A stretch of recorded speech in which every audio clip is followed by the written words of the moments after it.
Salut l'équipe, on se retrouve pour ce nouveau point de marché du 2 juin 2025.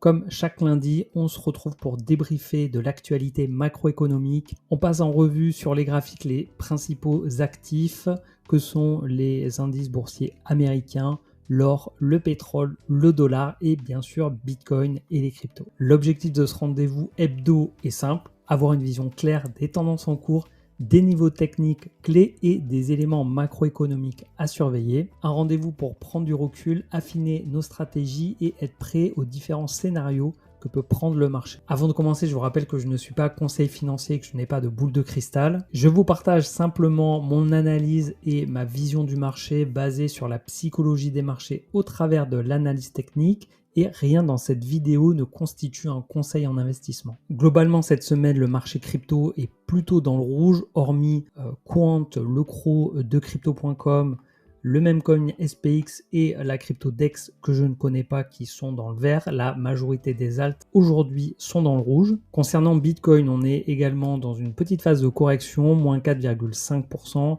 après avoir fait un plus haut historique la semaine dernière au-dessus des 110 000. Voilà, Bitcoin consolide depuis ces derniers jours. On verra tout à l'heure sur les graphiques Bitcoin en particulier, comme toujours, et également la dominance, voir un peu comment elle évolue. Mais avant, dans une première partie, on va revenir sur les éléments macroéconomiques rapidement la semaine dernière et surtout cette semaine, ce qui nous attend.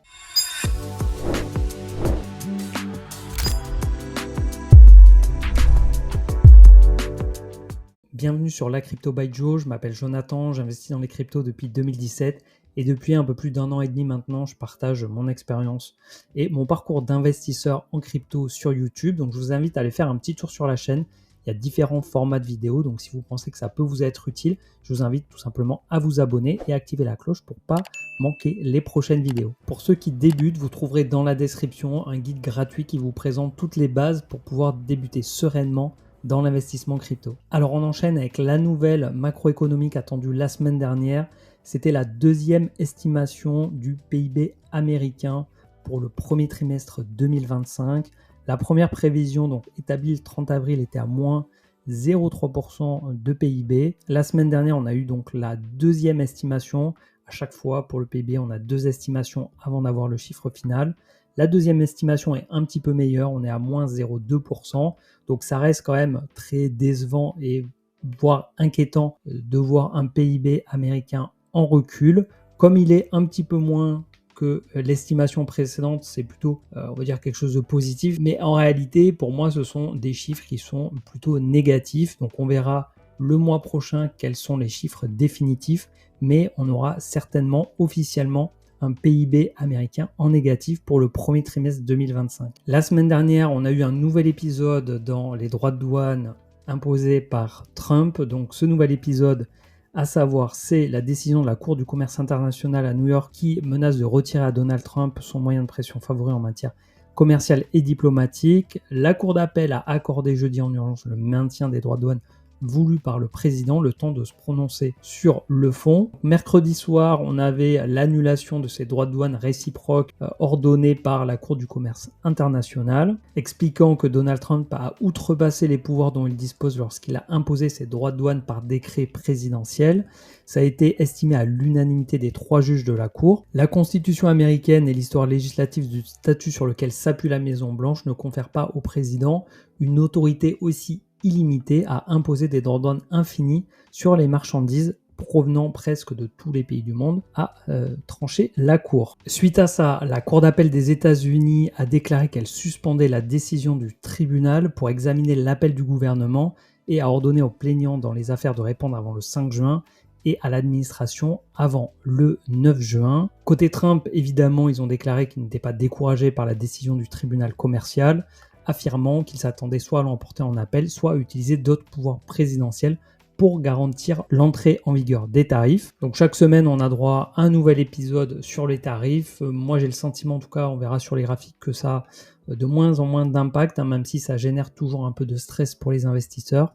Ça génère plutôt globalement de l'incertitude, même si on verra, ça ne se voit pas sur le VIX, qui est l'indicateur de peur sur le S&P 500. Maintenant, pour cette semaine, pas mal de chiffres doivent sortir. Donc aujourd'hui, on va voir le PMI manufacturier du mois de mai, L'indice PMI manufacturier, c'est un indicateur économique pour mesurer la performance du secteur manufacturier aux États-Unis. Il est publié le premier jour ouvrable de chaque mois. On va également avoir le PMI des services ici. Le PMI des services qui est encore plus important puisque les services représentent environ 80% du PIB américain. Ce qu'il faut comprendre, c'est que plus le PMI monte, plus on va dire l'activité économique est bonne, donc plus ça génère de la confiance pour les investisseurs et donc potentiellement ça peut faire monter les actifs à risque. Et à l'inverse, quand le PMI baisse, ça peut faire craindre une récession et donc potentiellement une baisse des actifs à risque. On est sur un pourcentage et donc le milieu c'est 50% et donc généralement quand on est au-dessus de 50% c'est plutôt positif et quand on passe en dessous c'est plutôt négatif. Ici on a deux graphiques pour pouvoir suivre un peu l'évolution. Donc là ici on est sur les services avec une stabilisation depuis plusieurs années entre 50 et 55 et au niveau du PMI manufacturier, ici on est un petit peu en dessous des 50 avec une tendance qui est plutôt haussière sur ces dernières années. Au niveau des prévisions, que ce soit pour le manufacturier ou pour les services, on a des prévisions qui sont supérieures au mois précédent, donc qui sont plutôt positives. Ce soir on va avoir également le discours de Jérôme Powell, le président de la Fed. On part toujours sur deux baisses de taux d'intérêt directeur sur 2025 et également l'information qui va être importante à suivre, qui sera, elle, disponible en fin de semaine le vendredi 6 juin à 14h30, c'est le taux de chômage du mois de mai aux États-Unis. Avant d'aller sur les graphiques, je voudrais revenir sur cette déclaration, cet entretien de John Collison, le cofondateur de Stripe, qui affirme que les banques sont très intéressés par l'intégration des stablecoins. Les stablecoins qui sont probablement un des cas d'usage les plus importants de la blockchain. L'augmentation de l'intérêt institutionnel pour les stablecoins fait suite à l'évolution des régimes réglementaires et à l'intensification des efforts de lobbying, en particulier aux États-Unis. On pense évidemment à la loi Genius Act qui est en cours de vote. Stripe, pour ceux qui ne connaissent pas, c'est une société de paiement, c'est une des plus utilisées. L'objectif pour les banques en incluant les stablecoins, ça va être bien évidemment de réduire les frais grâce à la blockchain, mais aussi de pouvoir avoir une rapidité dans les transactions qui soit beaucoup plus intéressante pour tout le monde, pour tous les acteurs. Il faut savoir que l'année dernière, Stripe avait acheté la plateforme de stablecoin Bridge pour 1,1 milliard de dollars. L'entreprise a développé plusieurs produits axés sur les stablecoins, notamment un système de gestion financière permettant aux entreprises de plus de 100 pays de détenir des actifs indexés sur le dollar. Il y a actuellement une guerre qui est en train de se mettre en place, qui a déjà commencé sur le marché des stablecoins. Là, on a 4 grandes banques américaines, JP Morgan, Bank of America, Citigroup et Wells Fargo, qui envisagent de lancer conjointement leur stablecoin. Dans les sociétés de paiement, on retrouve également PayPal qui eux ont déjà lancé leur stablecoin, le PYUSD. Les études faites sur l'activité des stablecoins révèlent que les transferts interentreprises ont augmenté ces dernières années, passant de 100 millions de dollars début 2023 à environ 3 milliards de dollars début 2025. Et on peut voir que l'offre en circulation, l'offre totale de stablecoin ne cesse de monter dans le temps. Là, on est sur les 12 derniers mois. Et si on regarde sur un horizon un peu plus long, depuis 2018, on voit une évolution importante du nombre de stablecoins en circulation. Et ça ne vous aura pas échappé qu'on est à 99,9% sur des stablecoins dollars. Voilà donc un cas très concret d'utilisation de la blockchain dans notre quotidien qui est en train d'arriver sans forcément qu'on s'en rende compte. Donc ça, c'est vraiment pour moi l'adoption de masse sans que les gens aient forcément conscience de la technologie qui y a derrière. Comme aujourd'hui on utilise Internet, on ne maîtrise pas le fonctionnement d'Internet. Demain, on fera des paiements.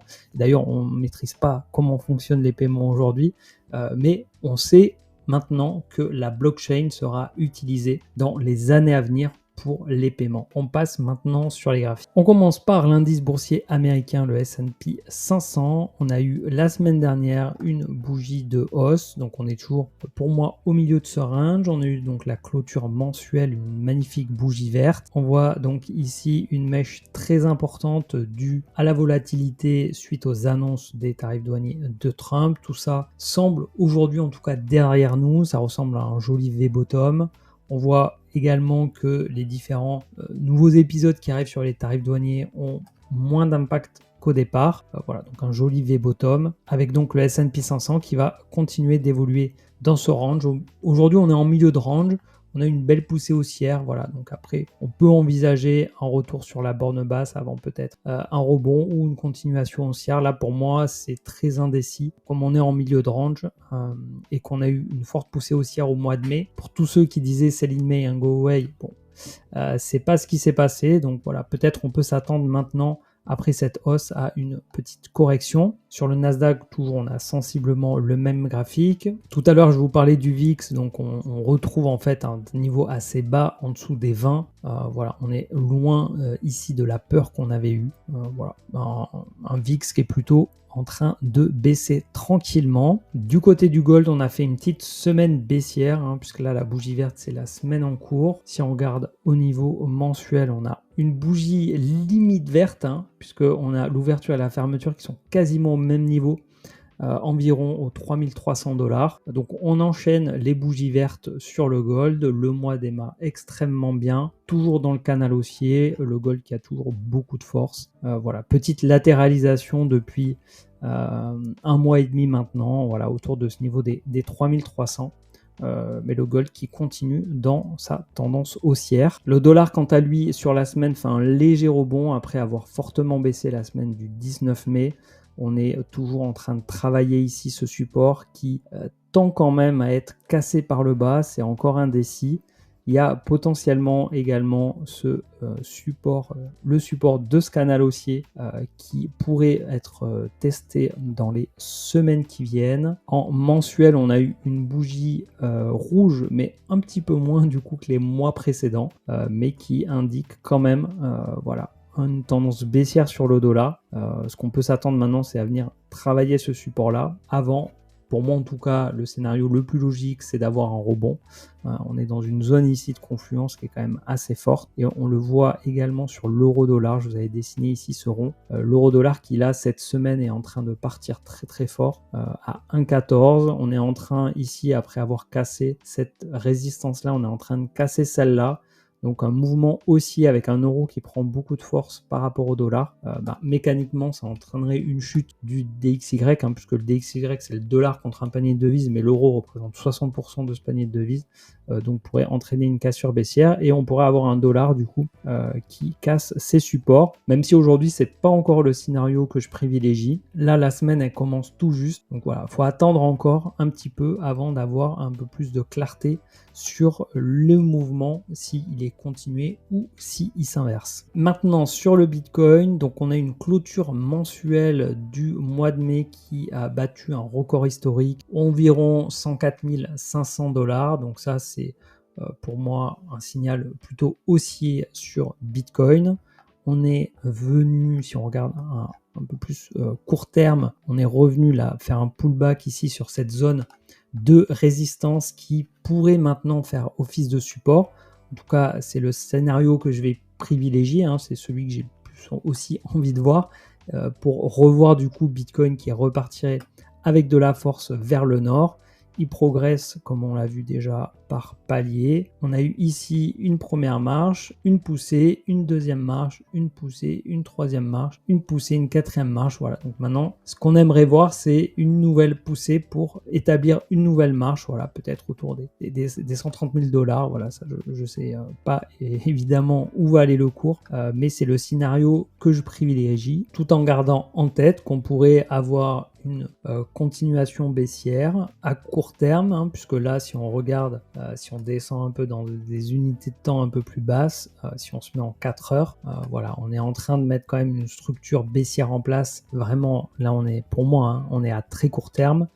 Pourquoi pas aller retester ici la zone des 101 000, 100 000 $ avant de repartir à la hausse.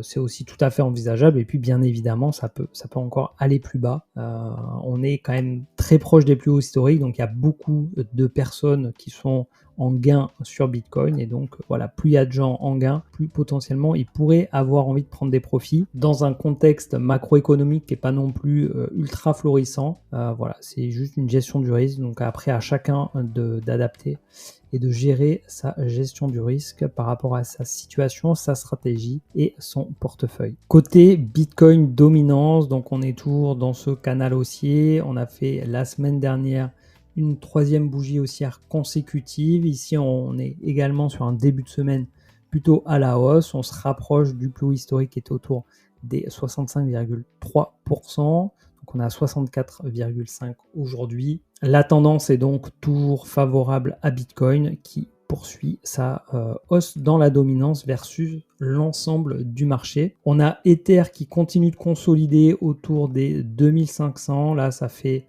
du coup 4 semaines. Ça va faire un mois qu'il est sur cette zone-là. Si on regarde sa clôture mensuelle, ici, on a un joli doji intéressant, même si j'aurais voulu le voir clôturer dans le vert. Ici, une très très belle poussée haussière. Donc là, on consolide autour de ce niveau-là, comme je disais. Maintenant, ce qu'il va falloir, c'est réenclencher une impulsion haussière pour aller sur ce niveau qui a fait office de support pendant un certain temps, voilà, qui devrait donc faire office de résistance.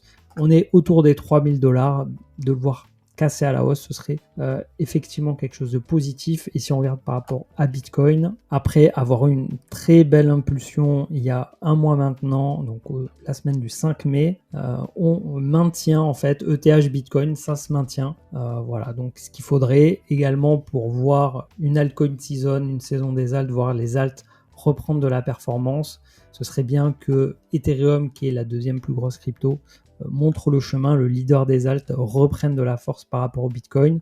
On voit qu'il y a eu un rebond du coup sur cette zone-là, qui est une zone historique, sur la paire ETH-BTC. Donc à voir si Ethereum va réussir, comme il avait réussi en 2020, à reprendre de la force sur Bitcoin et à lancer une potentielle alt season. Pour finir avec les alts, donc là je suis sur le graphique Other, c'est l'ensemble du marché sauf le top 10. On a quand même, je trouve, une structure plutôt haussière. Après, comme je disais, attention à ce type de graphique, puisque dedans, ça inclut toutes les nouvelles cryptos, ça inclut également tous les jetons qui sont libérés, toute l'inflation sur les jetons existants. Et donc, si on prend en compte le fait que le marché grossisse, finalement, la tendance haussière serait juste normale, puisqu'il y a plus de cryptos, plus de jetons en circulation. Bref, la tendance graphiquement, en tout cas, elle est quand même haussière. On a en signaux positifs un croisement ici bullish, même s'il n'est pas très très puissant.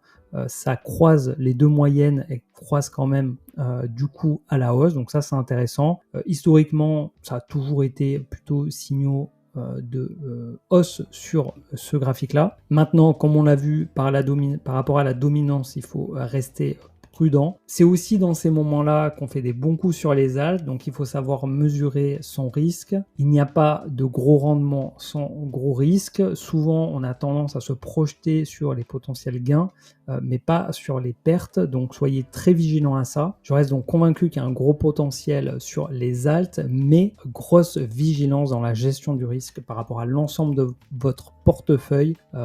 Moi, personnellement, j'ai toujours une grosse majorité de mon portefeuille en Bitcoin et ça n'a pas prévu de changer puisque pour moi c'est la valeur sûre de ce marché, toute classe d'actifs financiers confondus. On arrive donc à la fin de cette vidéo, il vous reste encore un peu de temps pour mettre un gros like, pour vous abonner, activer la cloche. Dites en commentaire du coup ce qui vous plaît, ce que vous pensez de là où nous en sommes. Si vous avez une suggestion, une idée de vidéo, bref, je réponds à tous les commentaires, donc faites-vous plaisir, c'est fait pour ça. Ça permet au passage également de booster l'algorithme YouTube pour la chaîne, donc merci d'avance à ceux qui prendront le temps de le faire. Je vous donne rendez-vous pour une nouvelle vidéo en fin de semaine, probablement une interview, et d'ici là, portez-vous bien. Ciao.